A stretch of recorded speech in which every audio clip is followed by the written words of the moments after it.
version.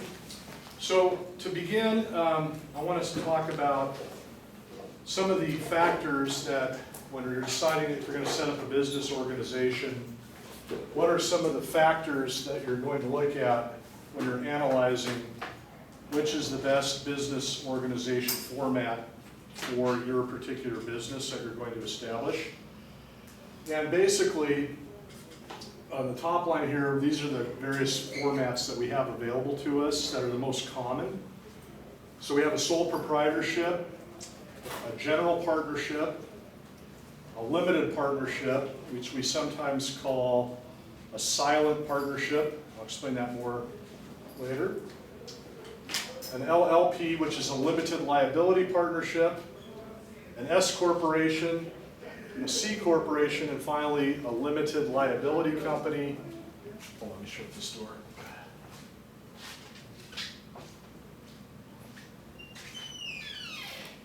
A limited liability company, or abbreviated LLC, which is the final one. Now I will tell you, in the real world, nowadays, most of the time, for small business, most people are using either an LLC or an S corporation for small business. There are some times when C corps are also used, or one of the other partnership forms.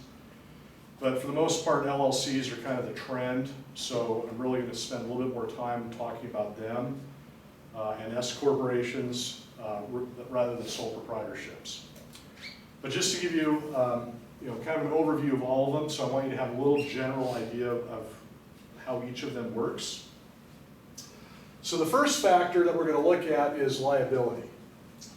And when I talk about liability, what I'm talking about is whether or not, if you're the business owner and something bad happens, either you have an employee run over somebody in the company van, or if you're in a restaurant and your cook doesn't cook the food good enough and somebody gets E. coli or listeria or salmonella, and you get sued, right? Or you owe debt that you can't pay from the business, like a lease or a loan.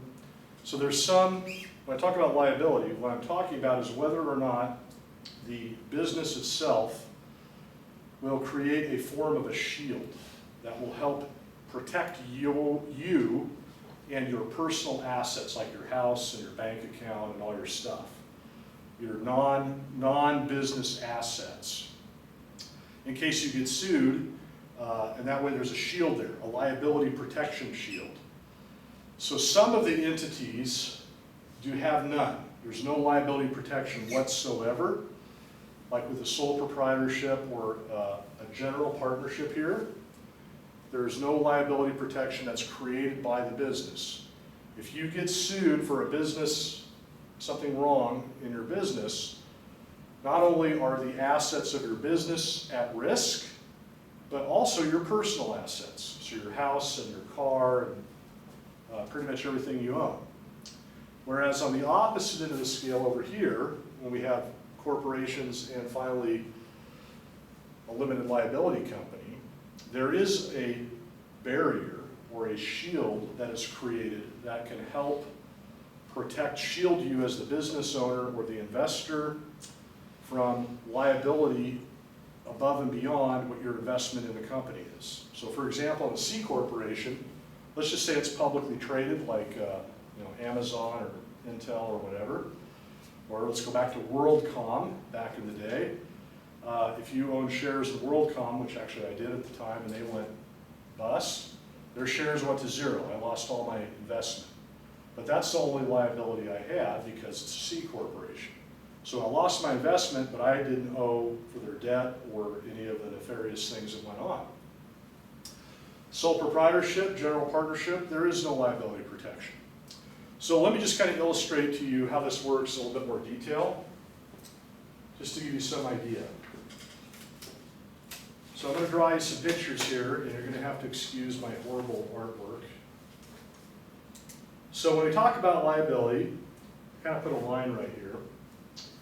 And on the top of the line, we have the owner. So I'm going to use the example of the general partnership.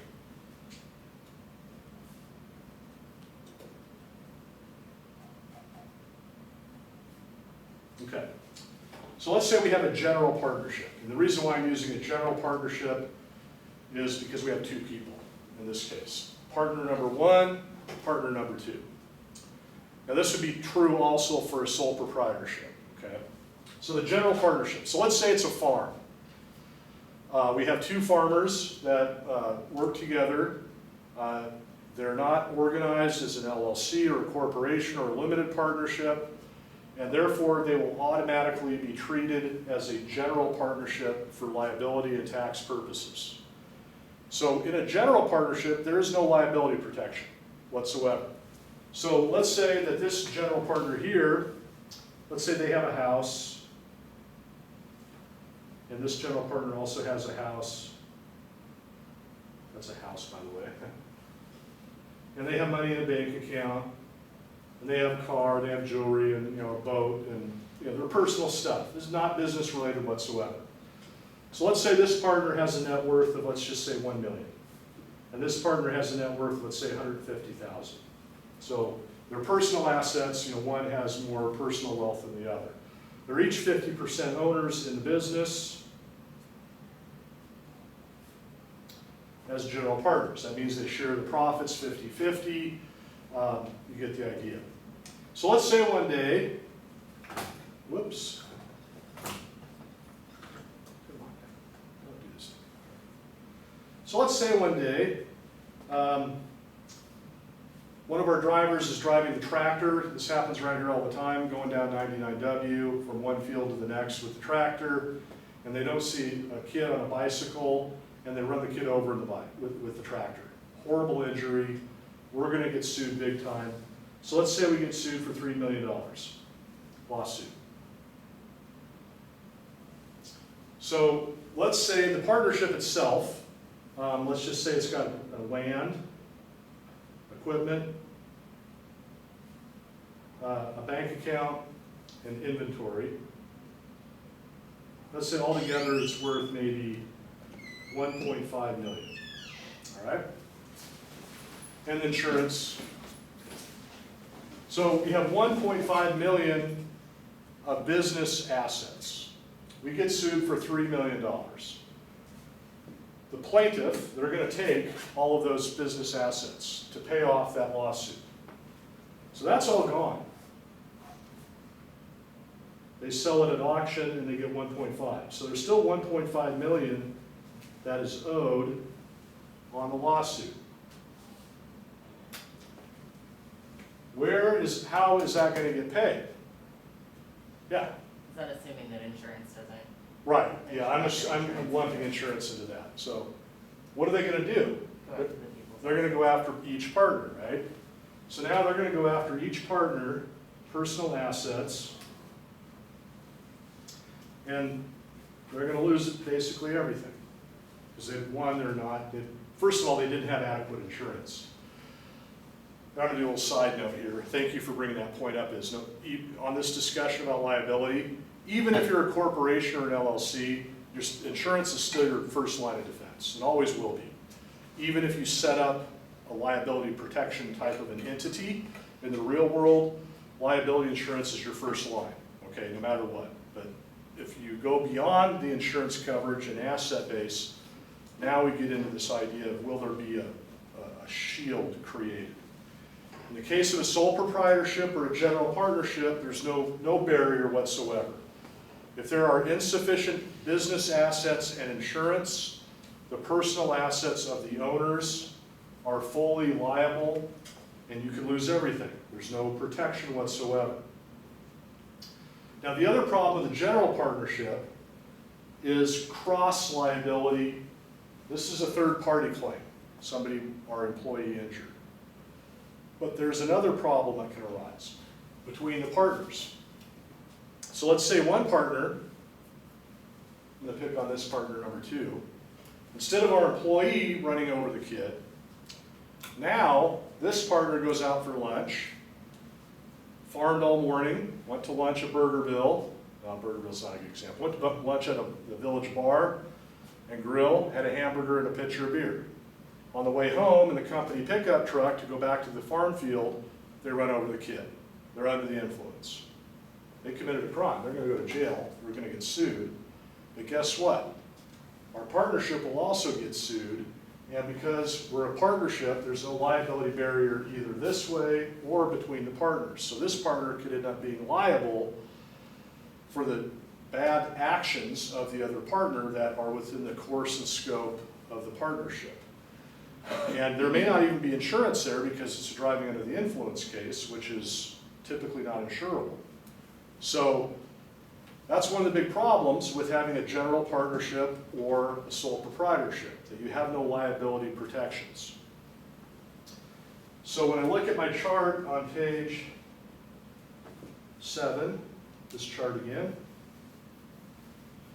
we talk about at this top line, for general partnerships and sole proprietorships, unlimited personal liability.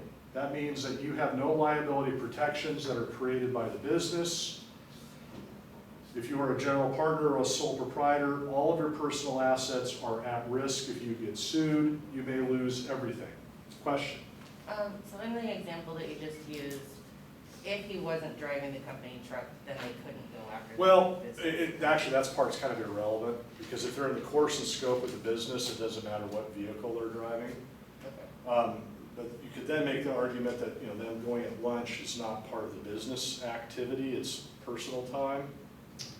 And the court's probably gonna say, well, that's minimal because you were on the way back to the field. And so you get in a big argument with the judge about that. Better just to have insurance and set up over here. Yeah. Yeah. Okay. Now, in between here, we have limited partnership and limited liability partnership. These are sort of a blend on how they treat liability protection. And I'm going to diagram them out for you in a different class and how they work. But just for today, in terms of, we're now moving this direction to where we're starting to get some liability protections that are created. And then finally over here with corporations and LLCs, we have full liability protection. So let me just kind of diagram out the difference for you.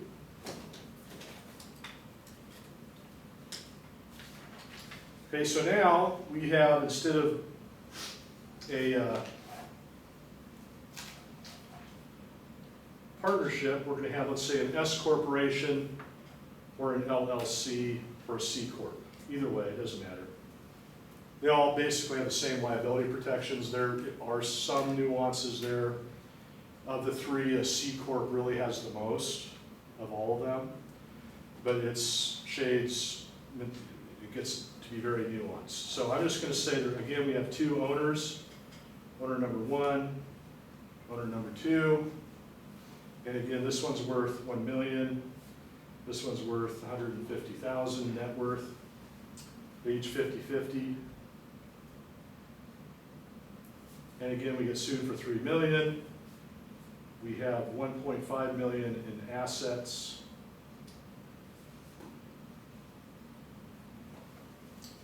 Whoops, see that, sorry. All right.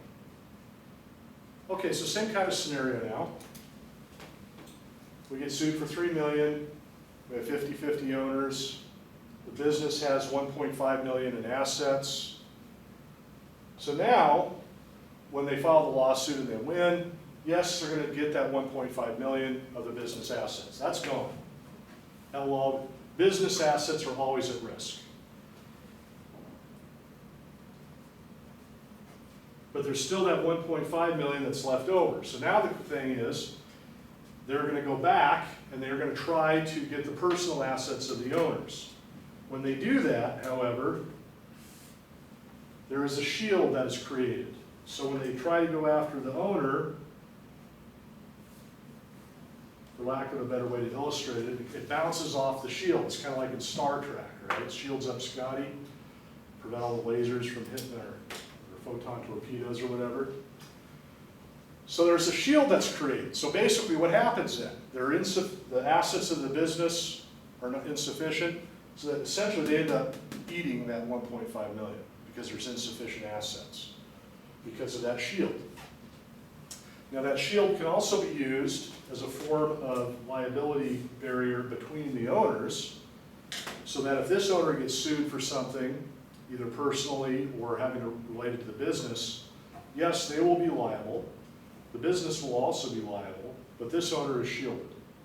So it creates sort of an insulation effect between the owners as well as claims coming up against the business. Now, with that said, there are ways to go through that barrier. Even if you're a corporation or an LLC, this barrier is not an absolute barrier. There are ways to get through it. One of them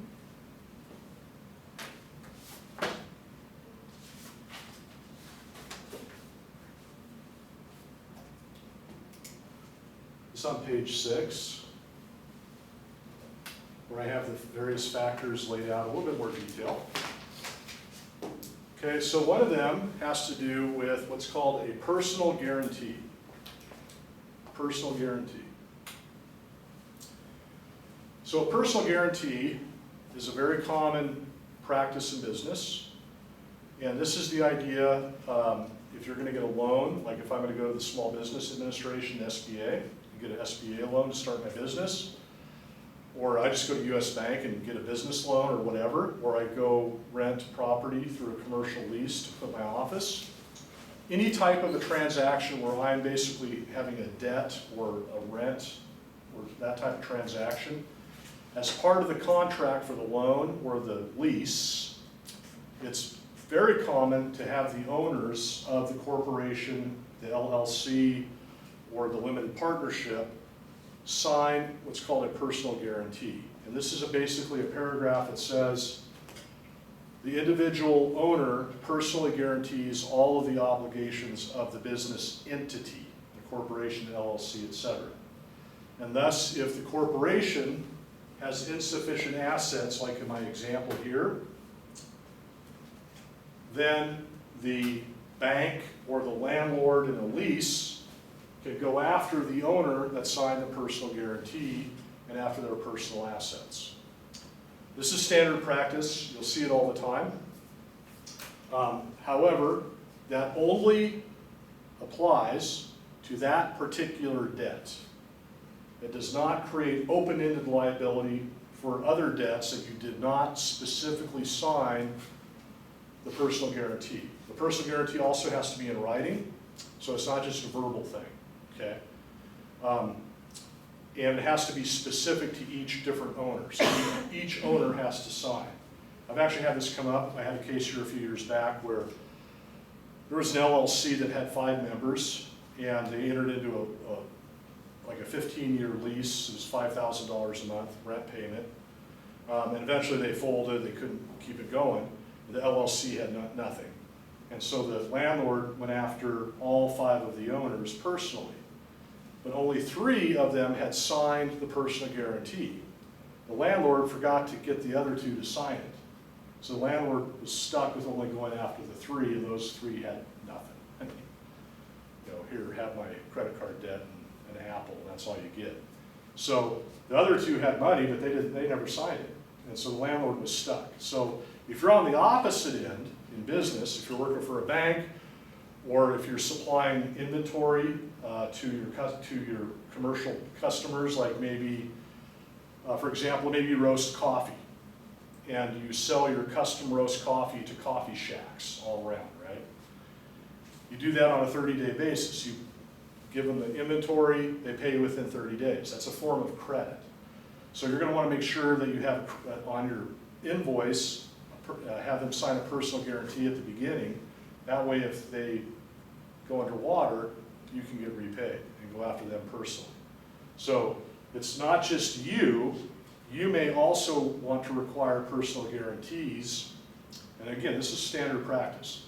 Part 2 of that too, just so you know, real world, is if you're going to go into a lease agreement or something, you're the business owner, you're a brand new business, and they don't ask you for a personal guarantee, don't bring it up. Oh, hey, did you guys want a personal guarantee? Oh yeah, I forgot, thanks for reminding me. Ooh, you just kind of boxed yourself into a corner. So, don't bring it up if they don't ask for it, I guess is what I'm saying. On the flip side, if you're lending or providing credit or renting, you're going to want a personal guarantee. Now, if you're doing business with, IBM or Google or whatever, a big company, I'm not going to be so worried about it. But especially for small, newly starting companies, that's kind of standard stuff. All right, so that's one way that you can get through that barrier, is with a personal guarantee. Now there's another way.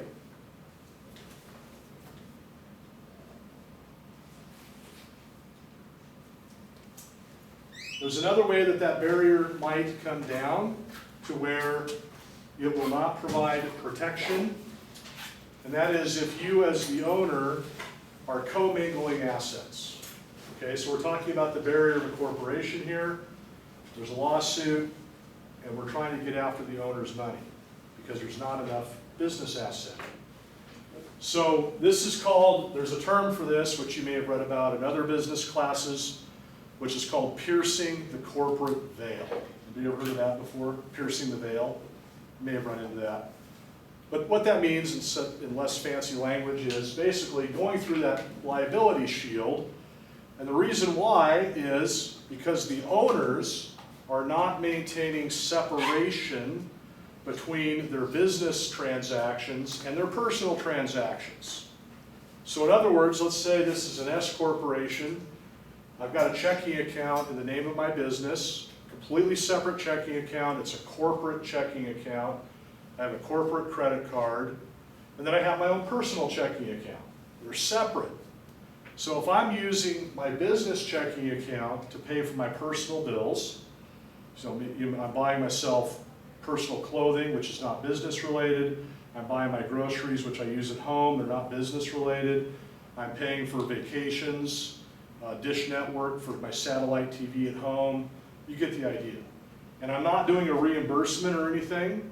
So basically, I'm using the corporate account as my personal bank account. In that type of a case, a judge has the authority to say that you're not maintaining a separation.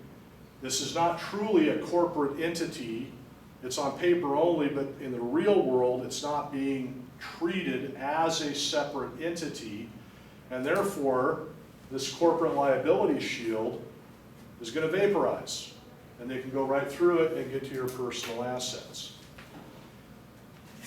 Now, for that to occur, there has to be, in the court case where this lawsuit came from, there would have to be discovery and other information to show that the owner was doing that. And that's where they would subpoena your bank records, your visa statements, and all of that. Now, that's also going to be done on a case-by-case basis because this owner may not be doing that. And so the judge would say, well, this owner is co-mingling, that one is not, therefore the liability shield is going to come down for this owner, but still be there for that owner. And so you don't want to get into that problem. Now this is something actually I see all the time. In fact, I must admit I'm somewhat guilty of this myself. Like I'll go to the store and sometimes I'll forget my wallet, but I got my corporate card with me. And so I'll buy something for my house on my corporate credit card. Well, when I get, each month I do my books, I reimburse my corporation for that personal expense. And I'll write a personal check to the Visa bill and I'll make a note on it that this was a personal expense and I'll reimburse my company. And vice versa. If I buy, I go to Buy-Mart and I'll buy a bunch of personal stuff and I'll buy coffee and water and stuff for my law office, I'll reimburse myself from the corporate account. So maintain the separation of books. That's the most important. On that point, I cannot reiterate enough, I'm going to say this over and over. If you start a new business, learn how to do QuickBooks or one of the other accounting programs from day one. It's the biggest problem I see, or one of the biggest problems, is people don't keep their books up to date. And I will tell you, it's a snowball that just gets bigger and bigger and bigger. And 6 months from now, you may not remember what that $42.18 charge was. And keep your receipts, digitize them, keep good books. It's a pain. I hate doing it. I hire people to do it, but you still have to do it yourself too, at least the initial input. but I cannot emphasize that enough. Learn QuickBooks or learn the other accounting programs that are out there that are really good, and start from day one, especially payroll. Payroll's critical. We'll talk about payroll later in the term. Yeah, question? That's probably hard to prove, isn't it? Even if Yes. it's up to you, because your lawyer would just say don't. Yes, it is very hard to Yeah. prove. Well, Like if you were the lawyer in that situation. let me put it a different way. It's hard to prove or it's not, Yeah. because it's really super obvious. I mean, I have seen cases where, the Dish Network one, it was actually, the person was paying all of it. They were going to Hawaii and Mexico, and none of it was business related. Yeah. It's so blatantly obvious that, it's a no-brainer. Yeah. Now, this barrier on a case that's not blatantly obvious, that's hard to get through. It's got to be pretty blatant. Yeah. On an ongoing basis, kind of, not just, I forgot one day, because people do that. Yeah, learning the QuickBooks thing too is Oh, perfect. My critical. parents' business, my dad does all the QuickBooks, but it took him a long time to learn how to do that. Yeah. It takes a while. It's critical. I mean, if I don't know if they have any classes here on QuickBooks, but if they do, take it. They So- do at Temecula. Okay, yeah, that's real world stuff. That's just, I cannot tell you how valuable it is. And it's also a good skill that it's both for yourself and then also as an employee, or if you're going to work for people, just a real good skill. Okay, so we're talking about this liability shield. There is a third way, and that is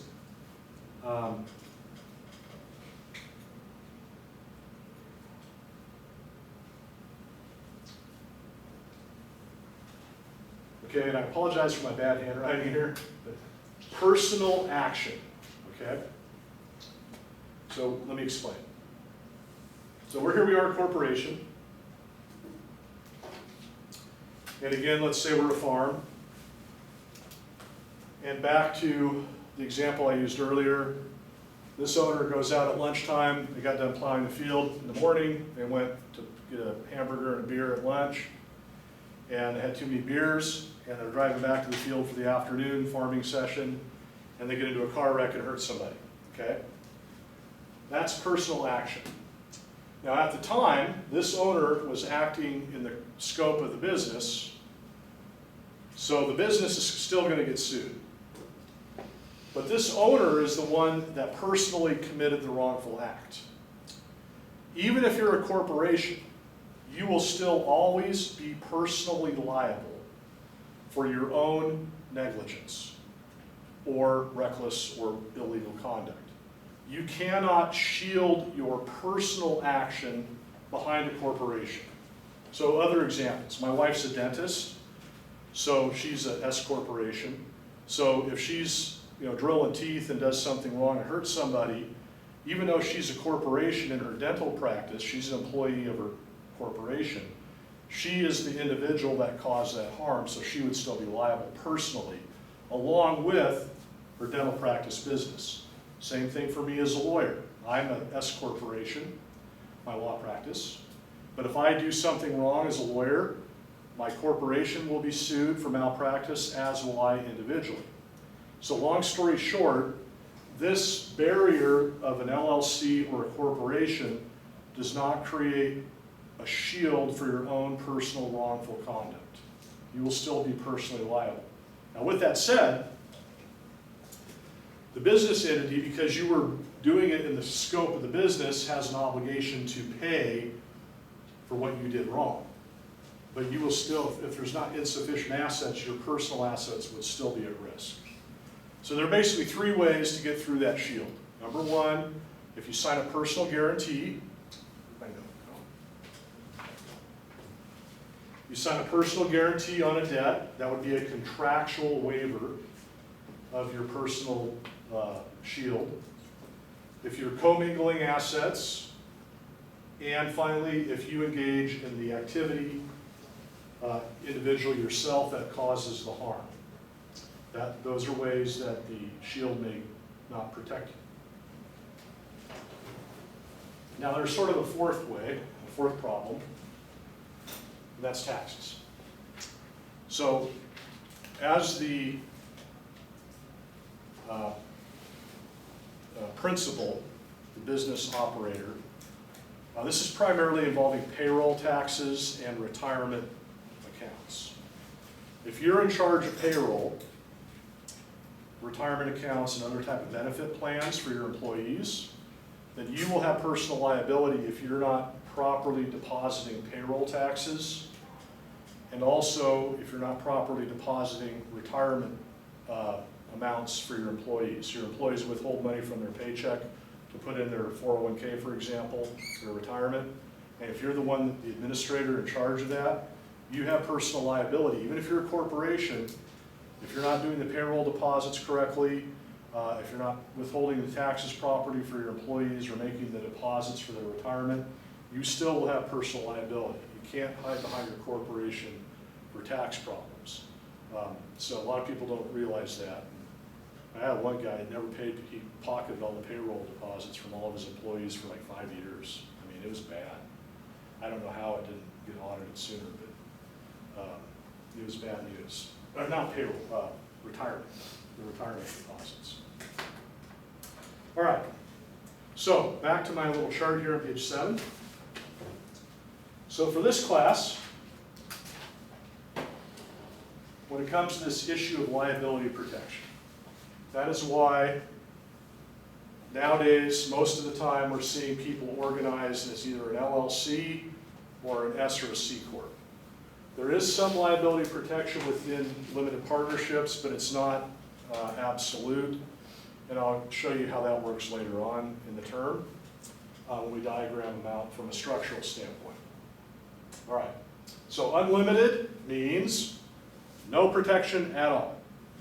Limited means there will be protection, however, that may be overcome under those different problem or issues we talked about earlier. On your term project, part 1, I want you to describe your business, what type of business it is and all that. I also want you to describe which entity you choose to utilize, LLC, S Corp, C Corp, or whatever. And I want you to tell me why. And this is one of the reasons why that you can put in your write-up. From a liability standpoint, it will provide some level of liability protection, and you can talk about that. You know, it gives you something to write about, okay? Words on the paper kind of thing. So I will just tell you right now that most of my students in this class typically will do an LLC or an S Corp, which is also what I see in the real world. All right, next let's talk about taxation. Again, these are the 7 factors that you look at: liability, tax, what are the formalities or legal documentation required, what are the financing, the ability to raise third-party money, management, how is the management of the organization structured, how long will it last, life of the entity, and then finally liquidity. I'm not going to focus on those 2 very much. Mostly the tax issues, the limited liability, and the management structure are what we're going to focus on this class. And of course the formalities, because I'm going to have you do all the paperwork. We'll start talking about the paperwork next week. All right, so taxes. So here we have single tax, single tax, single, single, single, double, single. What I'm referring to when I say single or double tax is whether or not the business entity is subject to an income tax on the business profits above and beyond and separate from the tax that the individual owners pay from the profits that are distributed to the owners. In other words, corporate income tax.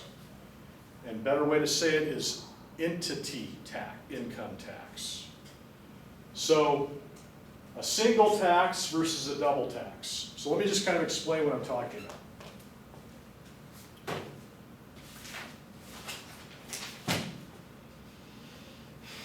Back to page 6. Here is a term that I want you to know.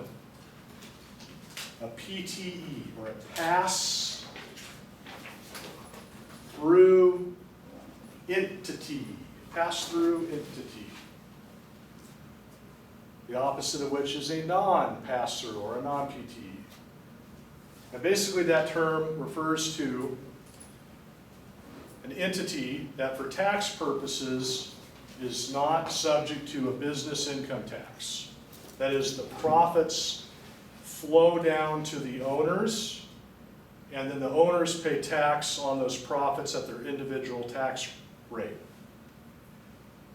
Versus a C corporation, which is subject to a corporate tax. The C corporation will have to pay income tax, and then when the profits are distributed out to the owners, they also pay tax on those profit distributions. So let me diagram this and show you what I mean so you can understand it better.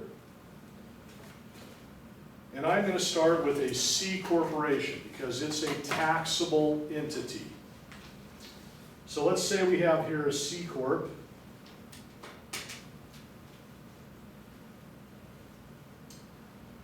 Again, I'm going to use a farm. Let's say this is a farm. So we have one owner of the property or the corporation, just to keep things simple. Here's our farmer. Okay? So one owner. By the way, it is legal to have a one-owner C corporation. One person's C corp. A lot of people don't realize that. It's actually pretty common. You see it quite often in farming or other businesses. So let's say this particular farm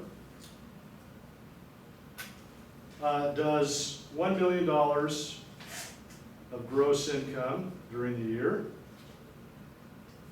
1 million. And let's say they have 900,000 of expense, which leaves $100,000 in profit at the business level, okay? So $100,000 of net income. So the C corporation is a taxable entity.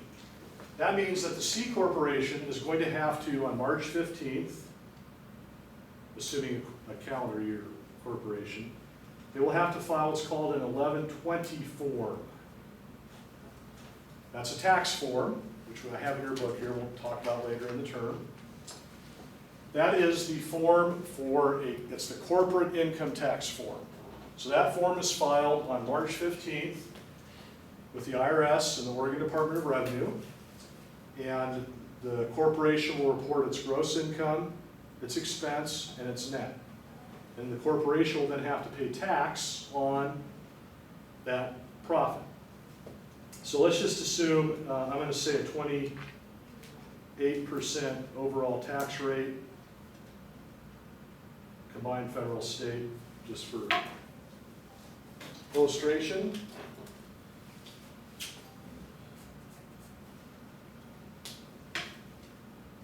Tax, corporate tax, okay? So that leaves how much in the checking account? $72,000 after tax income, AFTI. You guys with me so far? All right. So now we have $72,000 left over after paying taxes. So now we have one shareholder. So the shareholder farmer needs to pay their own bills. So they're going to take a distribution from the corporation, which is called a dividend, of the profit. So that $72,000 is now going to be paid out to the farmer as the only shareholder. And then come April 15th, the farmer will file a 1040 form. That is your individual tax form. Most of you guys probably do a 1040 easy or whatever, but 1040 form. And on that form, the farmer will have to declare this dividend as income on the farmer's individual tax return. And so let's just say the farmer is subject to a 30% tax rate at an individual level. So what's that, 21, 26,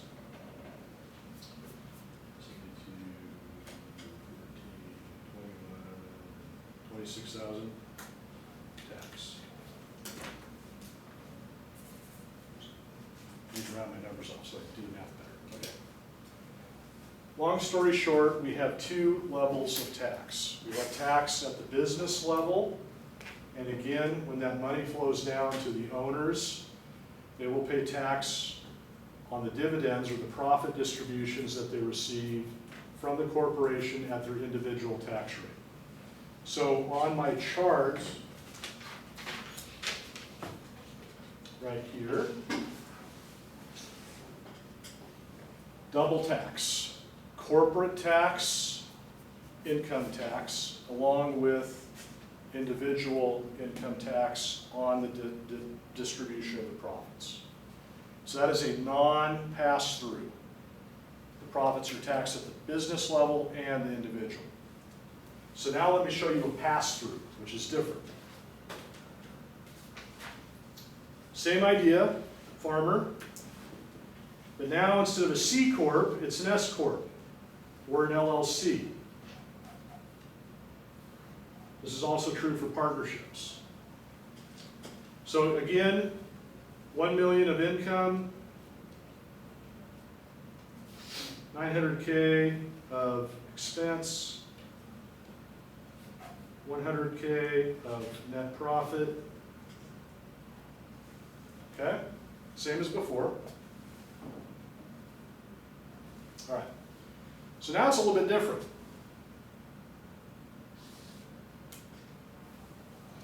Okay, now, come March 15th, the S Corporation is going to file an 1120S form, and that is the corporate tax form for an S Corporation. That's why it's 1120S. And that form is purely an information form, and I'm going to show you the form in a couple weeks. But for today, the S Corporation files a tax form to the Internal Revenue Service and Department of Revenue of the state of Oregon, and that form will show income, expense, what the net income is.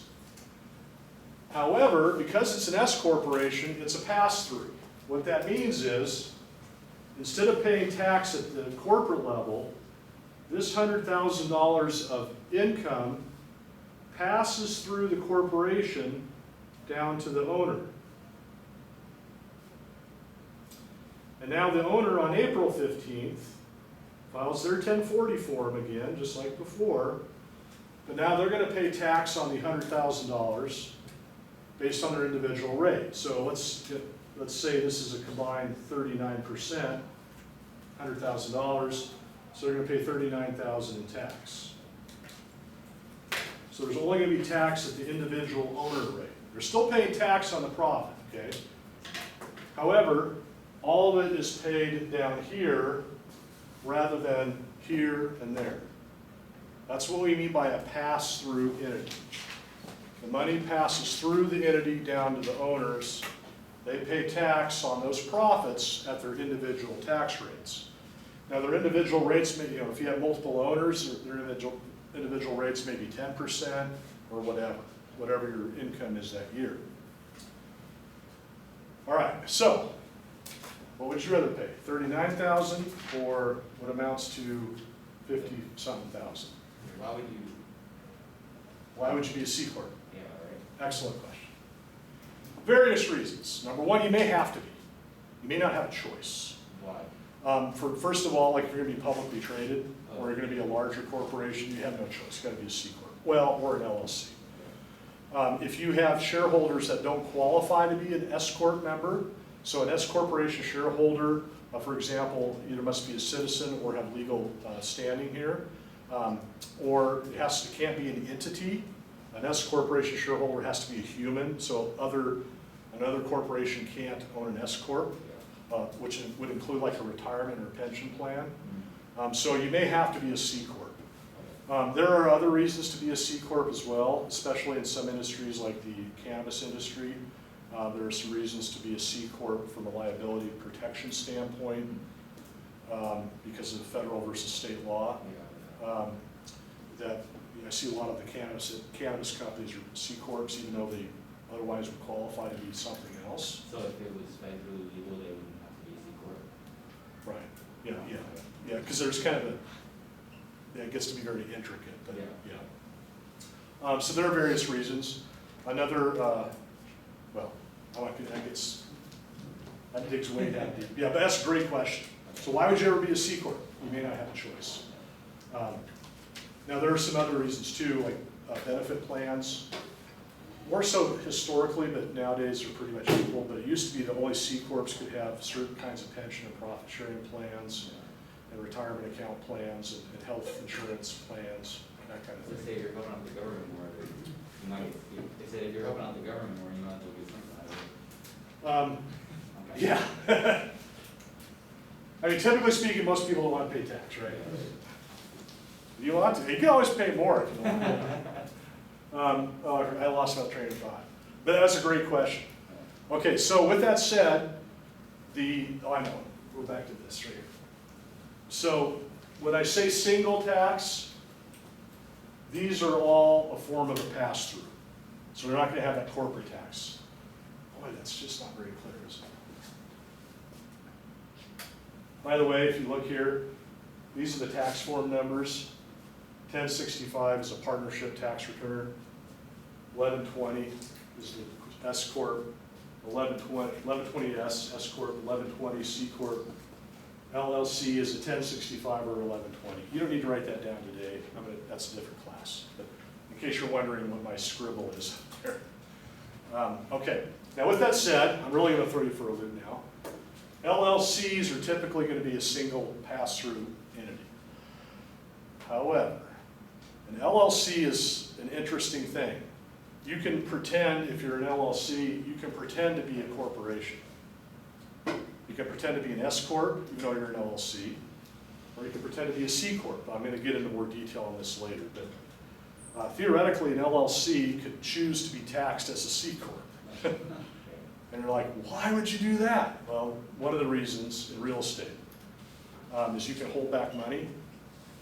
So in my C Corp here, in this example, all of that money passed down to the owner. Well, that's optional. The C Corp they'd still have to pay this tax, but they could withhold that profit in the corporate checking account and not distribute it out. Apple for years did not distribute out, same with Microsoft or Warren Buffett's Berkshire Hathaway. They kept that cash. They didn't issue dividends, and they kept the cash because they wanted to build up cash to buy other companies. Or in real estate, you build up cash, you can go buy another property. It's called a retained earning in accounting world. And so if you don't want to distribute that money out, sometimes having an S Corp can't do that. An S Corp has to, I gotta explain this properly here. An S Corp, if you don't actually put the cash down here and you hold it in the checking account, the owner still gets taxed on it, even though the owner didn't actually get the money. And that's a real world problem I see all the time that people don't realize. Well, I didn't pull it out of the corporate account. I don't owe money on it. Yeah, you do. Even if you never got one dime, it's still sitting in your checking account, you still owe the tax. Because it's on paper. It's a paper pass-through. Okay, we are out of time. That was a great question. We could do a whole session just on, and I will touch on those issues more as we work our way through. Some of that's kind of MBA level, which is fine with me. Yeah, I like it. So, all right, everybody have a good weekend. I am going to film a video here. And